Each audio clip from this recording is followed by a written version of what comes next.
आज के लेक्चर में हम यूनिट नंबर 6 फ्लूइड डायनेमिक का न्यूमेरिकल नंबर 1 डिस्कस करने जा रहे हैं। न्यूमेरिकल का स्टेटमेंट है 8 equal drops of oil are falling through air with steady velocity of 0.1 meter per second. The drops recombine to form a single drop. What should be the new terminal velocity? Statement का मतलब ये है कि हमारे पास 8 small drops है और उनकी जो टर्मिनल वेलोसिटी है वो 0.1 मीटर पर सेकंड है। जब ये 8 ड्रॉप्स आपस में रिकम्बाइन हो जाते हैं तो इससे एक सिंगल बिग ड्रॉप बन जाती है। तो उस सिंगल बिग ड्रॉप की टर्मिनल वेलोसिटी क्या होगी, इसको हमने क्या करना है, एक्सप्लेन करना है। मजीद इस स्टेटमेंट को हम इस फिगर की मदद से समझते हैं। मिसाल के तौर पर ये हमारे पास 8 स्मॉल ड्रॉपलेट है। क्लियर?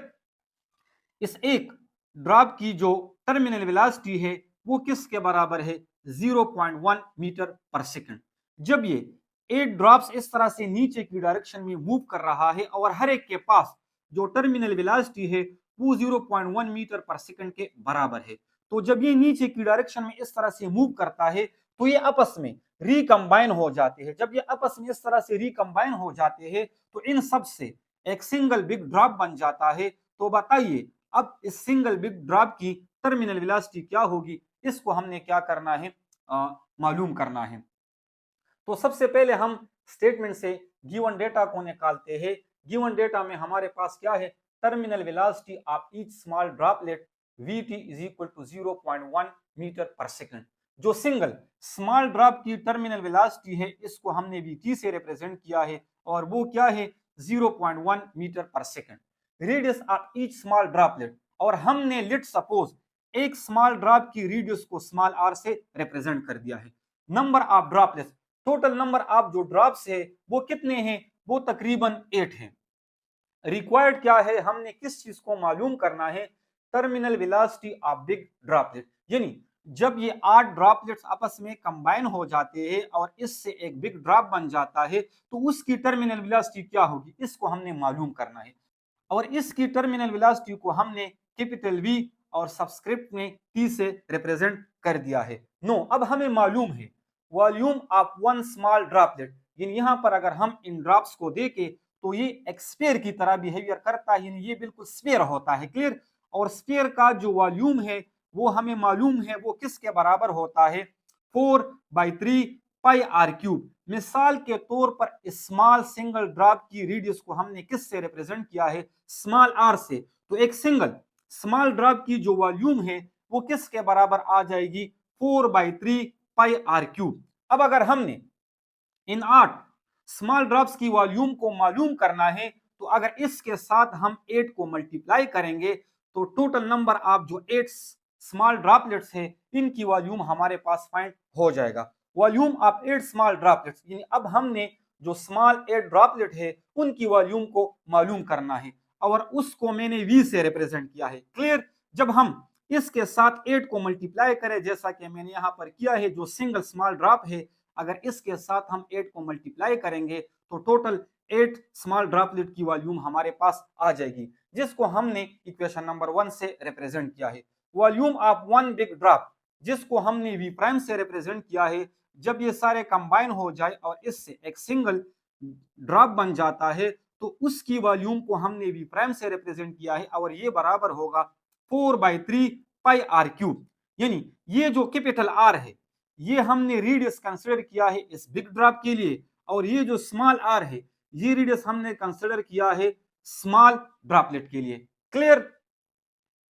वी नो दैट, अब हमें मालूम है जो वी प्राइम है यानी volume of one big drop है वो बराबर होगा जो 8 स्मॉल ड्रॉप है उसकी वॉल्यूम के बराबर होगा।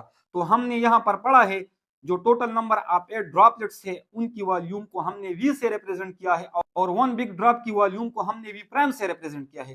तो ये आपस में बराबर होंगे क्योंकि इन 8 से हमारे पास ये एक सिंगल ड्रॉप बन चुका है। दैट्स व्हाई जो v प्राइम है वो v के बराबर होगा। अब हमने इक्वेशन नंबर 1 और इक्वेशन नंबर 2 में देखा जो बिग ड्रॉप की वॉल्यूम है वो किसके बराबर है, 4/3 पाई कैपिटल आर क्यूब, और जो टोटल नंबर ऑफ 8 ड्रॉपलेट्स है उसकी जो वॉल्यूम है वो किसके बराबर है, 8 मल्टीप्लाई 4/3 पाई आर क्यूब, यहां पर स्मॉल आर होगा। क्लियर। अब अगर हम यहां पर देखें तो 4/3 ये आपस में कैंसिल हो जाएंगे। इसी तरह से पाई पाई कैंसिल हो जाएंगे, तो यहां पर हमारे पास क्या रह जाएगा, कैपिटल आर क्यूब, और साथ में यहां पर 8 और स्मॉल आर क्यूब हमारे पास रह जाएगा। अब इस 8 को हम 2 के क्यूब के पावर के फॉर्म में लिख सकते हैं, क्योंकि इससे वापस यही आएगा, तो हम इसको इस फॉर्म में लिख सकते हैं। अगर दोनों साइड पर हम टेकिंग क्यूब रूट ले ले, यानी अगर दोनों साइड पर हम क्यूब रूट ले ले, तो ये बराबर आ जाएगा आर क्यूब अपनी जगह पर 1/3, 2r होल क्यूब अपनी जगह पर, एंड 1/3। ये 3 इस 3 के साथ कैंसिल हो जाएगा, और इसी तरह से ये 3 भी इस 3 के साथ कैंसिल हो जाएगा। तो जो कैपिटल आर है, वन बिग ड्रॉप की जो रेडियस है, वो सिंगल स्मॉल ड्रॉप की रेडियस के 2 टाइम्स के बराबर आ जाएगा, यानी कैपिटल आर बराबर आ जाएगा 2 स्मॉल आर के। क्लियर। इसको हमने इक्वेशन नंबर 4 कहा। अब इसके बाद we know that terminal velocity for small droplet is, हमने इसको चैप्टर में पढ़ा है, टॉपिक में हमने इसको पढ़ा है। जो टर्मिनल वेलोसिटी है वो किसके बराबर होती है, 2 rho g R square divided by eta. ये डेंसिटी ऑफ सिंगल ड्रॉप को रिप्रेजेंट करेगा, ये ग्रेविटेशनल एक्सेलरेशन है, ये उस सिंगल स्मॉल ड्रॉप की रेडियस है, और ये विस्कोसिटी को रिप्रेजेंट करता है, कोएफिशिएंट ऑफ विस्कोसिटी को रिप्रेजेंट करता है। और गिवन में सिंगल ड्रॉप के लिए हमारे पास जो टर्मिनल वेलोसिटी है वो क्या है, 0.1 मीटर पर सेकंड। इसको हमने इक्वेशन नंबर ए कहा। फॉर बिग ड्रॉप, जब ये 8 आपस में रिकंबाइन हो जाते हैं और इससे हमारे पास एक सिंगल बिग ड्रॉप बन जाता है, तो इसकी टर्मिनल वेलोसिटी क्या होगी, इसको हमने कैपिटल वी और सबस्क्रिप्ट में टी से रिप्रेजेंट किया है। ये किसके बराबर होगा, 2 rho g capital R square divided by eta. ये जो टर्म्स है, ये जो आपको रो जी और साथ में ईटा नजर आ रहा है, तो ये तो कांस्टेंट है। क्लियर। लेकिन अगर हम कैपिटल आर को देखें तो इक्वेशन नंबर 4 में हमने देखा है जो कैपिटल आर है वो स्मॉल आर मल्टीप्लाई 2 के बराबर है। तो इस कैपिटल आर की जगह पर हमने क्या किया है, इसकी वैल्यू पुट की है। जब हमने इसकी वैल्यू पुट की तो वो 2 आर के बराबर है। अब हम अगर इसका स्क्वायर लेंगे तो इससे क्या जाएगा, 4 आर स्क्वायर। मैंने क्या कर दिया है, इससे 4 को कॉमन निकाला है, तो क्या रह चुका है, 2 rho g R square divided by eta, यानी हमने इससे 4 को कॉमन निकाला है। अब अगर हम इस ब्रैकेट के अंदर इसको देख ले तो ये किसके बराबर है, असल में ये उस सिंगल स्मॉल ड्रॉप की टर्मिनल वेलोसिटी है, और वो किसके बराबर है, वो 0.1 मीटर पर सेकंड के बराबर है। तो इसकी जगह पर मैंने वीटी पुट की, क्योंकि ये सिंगल स्मॉल ड्रॉप की टर्मिनल वेलोसिटी को रिप्रेजेंट करता है, और स्टेटमेंट में ऑलरेडी सिंगल स्मॉल ड्रॉप की जो टर्मिनल वेलोसिटी है वो गिवन दी है, वो किसके बराबर है, 0.1 मीटर पर सेकंड। अब अगर हम 4 को 0.1 के साथ मल्टीप्लाई करेंगे तो जो बिग ड्रॉप है, उसकी टर्मिनल वेलोसिटी किसके बराबर आ जाएगी, 0.4 metre per second.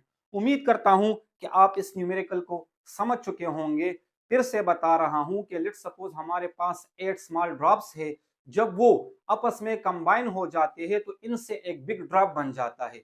Single small drop की जो टर्मिनल वेलोसिटी थी वो 0.1 मीटर पर सेकंड थी, जब उनसे एक बिग ड्रॉप बन चुका है तो इस दौरान उस बिग ड्रॉप की जो टर्मिनल वेलोसिटी है वो किसके बराबर होगी, 0.4 मीटर पर सेकंड। अब टर्मिनल वेलोसिटी क्या होती है, देखो स्टूडेंट, अगर लेट सपोज इस मार्कर को मैं यहां से छोड़ दूं तो इस तरह से नीचे की डायरेक्शन में मूव करेगा, यानी अर्थ इस पर एक ग्रेविटेशनल फोर्स लगाएगा, जिसकी वजह से ये मार्कर नीचे की डायरेक्शन में क्या करेगा, मूव करेगा, और साथ साथ इसकी वेलोसिटी इंक्रीज होगी। ये जब इस तरह से मूव करेगा तो इस पर अपवर्ड की डायरेक्शन में एक रेजिस्टिव फोर्स लगेगा, एयर की वजह से इस पर एक ड्रैग फोर्स लगेगा जो कि इसको रोकने की कोशिश करेगा।